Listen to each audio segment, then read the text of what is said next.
बातें याद रखनी जरूरी है, क्योंकि आज भी कांग्रेस की टीम वही है, नेता वही है, नीयत वही है और उन सब की निष्ठा एक ही परिवार के लिए है। तो नीति भी तो वही होगी जिसमें लूट है, भ्रष्टाचार है, बर्बादी है। साथियों, कांग्रेस सोचती है कि सत्ता में रहना उसका जन्मसिद्ध अधिकार है, इसलिए गरीब का ये बेटा जब से पीएम बना है, ये एक के बाद एक मेरे खिलाफ साजिशें करते जा रहे हैं। लेकिन ईश्वर रूपी जनता जनार्दन का आशीर्वाद मेरे साथ है। कांग्रेस की हर साजिश के सामने जनता जनार्दन ढाल बनकर खड़ी हो जाती है। जितना ज्यादा कांग्रेस साजिशें करती है, उतना ही ज्यादा जनता मुझे मजबूत करती है, अपना आशीर्वाद देती है। इस बार भी कांग्रेस ने मेरे खिलाफ सारे मोर्चे खोल दिए हैं, लेकिन मेरे देश की जनता का सुरक्षा कवच, और जब जनता का सुरक्षा कवच होता है, जनता जनार्दन का आशीर्वाद होते हैं, माताएं बहनें ढाल बनकर के खड़ी होती हैं, तो संकटों से पार भी निकलते हैं और देश को आगे भी बढ़ाते हैं। और इसलिए आप सबके आशीर्वाद से हिंदुस्तान के कोने कोने में जो मैं अनुभव कर रहा हूं, इसलिए लोग कह रहे हैं एनडीए सरकार 400 पार। एनडीए सरकार, एनडीए सरकार, एनडीए सरकार। साथियों, एक परिवार के मोह में फंसी कांग्रेस, हरियाणा में वही हाल है।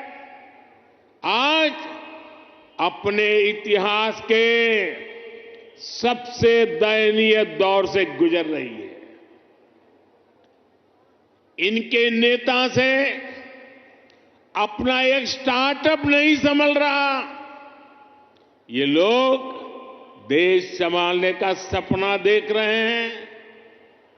आज कांग्रेस की हालत देखिए। कांग्रेस के पुराने नेता एक एक करके इनको छोड़कर जा रहे हैं। जिन्होंने कभी इनके साथ आने का इरादा किया था, वो भी इनसे भाग रहे हैं। आज स्थिति ये है कि कांग्रेस के पास अपने कार्यकर्ता तक नहीं बचे हैं। जहां कांग्रेस सरकार में है, वहां इनसे अपनी सरकारें भी नहीं संभल रही है। आज हिमाचल में लोगों को वेतन और पेंशन देने तक में मुश्किलें आ रही है। कर्नाटका में विकास की योजनाओं पर भी कांग्रेस सरकार काम नहीं कर पा रही है। भाई और बहनों, एक तरफ कांग्रेस का कुशासन है और दूसरी तरफ बीजेपी का सुशासन। यहां 10 वर्षों से डबल इंजन सरकार है। इसलिए गरीब कल्याण की जो भी योजनाएं मोदी ने बनाई है, उनके 100% अमल में हरियाणा अव्वल है। हरियाणा खेती के क्षेत्र में भी अभूतपूर्व प्रगति कर रहा है और यहां उद्योगों का दायरा भी निरंतर बढ़ रहा है। जिस दक्षिण हरियाणा को विकास में पीछे रखा गया, आज वो कहीं तेजी से आगे बढ़ रहा है। देश में रोड हो, रेल हो, मेट्रो हो, उनसे जुड़ी जो बड़ी परियोजनाएं हैं वो इसी हिस्से से गुजर रही है। दिल्ली मुंबई एक्सप्रेसवे के, दिल्ली दौसा लालसोट के पहले चरण का उद्घाटन हो गया है। देश का सबसे लंबा एक्सप्रेसवे हरियाणा के गुरुग्राम, पलवल और नूंह जिलों से होकर गुजर रहा है। साथियों, 2014 से पहले हरियाणा में रेलवे के विकास के लिए हर वर्ष औसतन 300 करोड़ रुपए का बजट मिलता था। 300 करोड़ रुपए। इस वर्ष हरियाणा में रेलवे के लिए करीब करीब 3000 करोड़ रुपए का बजट रखा गया है। अब देखिए कहां 300 करोड़ और कहां 3000 करोड़, और ये अंतर पिछले 10 सालों में आया है।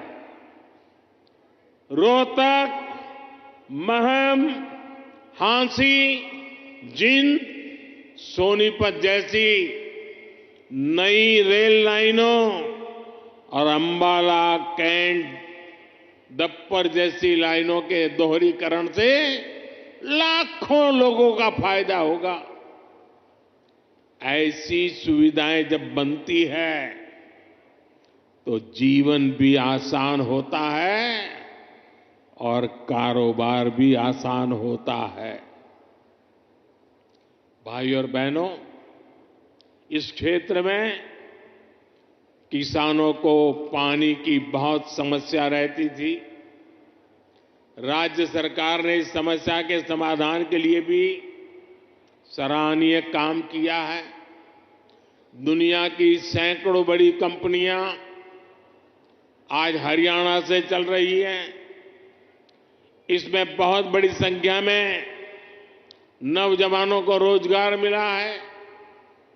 साथियों, हरियाणा कपड़ा और परिधान उद्योग में भी अपना नाम ऊंचा कर रहा है। देश से निर्यात होने वाले 35% से अधिक कालीन, करीब 20% परिधान हरियाणा में ही बनते हैं। हरियाणा के टेक्सटाइल उद्योग को हमारे लघु उद्योग आगे बढ़ा रहे हैं। पानीपत हथकरघा उत्पादों के लिए, फरीदाबाद कपड़ा उत्पादन के लिए, गुरुग्राम रेडीमेड गारमेंट के लिए, सोनीपत टेक्निकल टेक्सटाइल के लिए, तो भिवानी गैर बुने हुए वस्त्रों के लिए आज प्रसिद्ध है। पिछले 10 वर्षों में एमएसएमई के लिए, लघु उद्योगों के लिए लाखों करोड़ रुपए की मदद केंद्र सरकार ने दी है। इससे पुराने लघु उद्योग, कुटीर उद्योग ये तो मजबूत हुए ही हैं, हरियाणा में हजारों नए उद्योग भी स्थापित हुए हैं।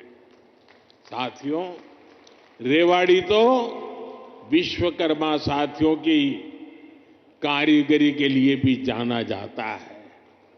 यहां की पीतल की कारीगरी और हस्तकला बहुत मशहूर है। 18 व्यवसायों से संबंधित ऐसे पारंपरिक कारीगरों के लिए पहली बार पीएम विश्वकर्मा नाम से एक बड़ी योजना हमने शुरू की है। पीएम विश्वकर्मा योजना से देश भर में लाखों लाभार्थी जुड़ रहे हैं। भाजपा सरकार इस योजना पर 13,000 करोड़ रुपए खर्च करने जा रही है।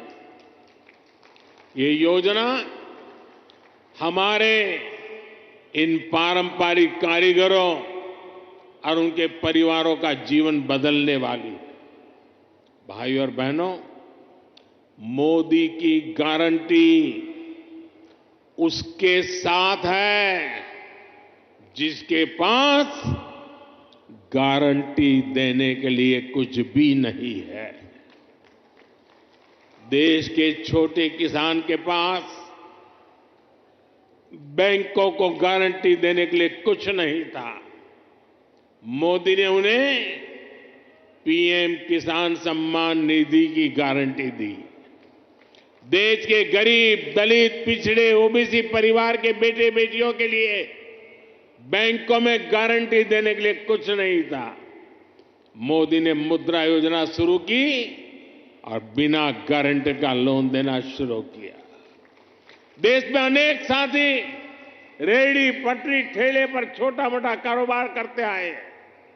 दशकों से ये काम शहरों में ये साथी करते रहे हैं।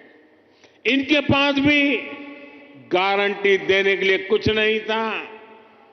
पीएम स्वनिधि योजना से इनकी गारंटी भी मोदी ने ली है।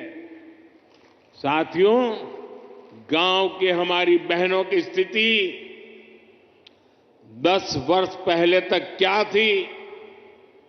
बहनों का अधिकतर समय पानी के जुगाड़ में, खाना पकाने के लिए लकड़ी या दूसरे इंतजाम में लग जाता था। मोदी मुफ्त गैस कनेक्शन लेकर आया, घर तक पानी का नल लेकर के आया। आज हरियाणा के गांवों की मेरी बहनों को सुविधा हो रही है, समय बच रहा है। यही नहीं, इस समय का उपयोग बहनें अपनी कमाई बढ़ाने के लिए कर पाए, इसका भी इंतजाम किया गया है। पिछले 10 वर्षों में देश भर में 10 करोड़ बहनों को हमने स्वयं सहायता समूहों से जोड़ा है। इसमें हरियाणा की भी लाखों बहनें हैं। बहनों के इन समूहों को लाखों करोड़ रुपए की मदद दी गई है। मेरी कोशिश यही है कि ज्यादा से ज्यादा बहनों को लखपति दीदी बना सकूं।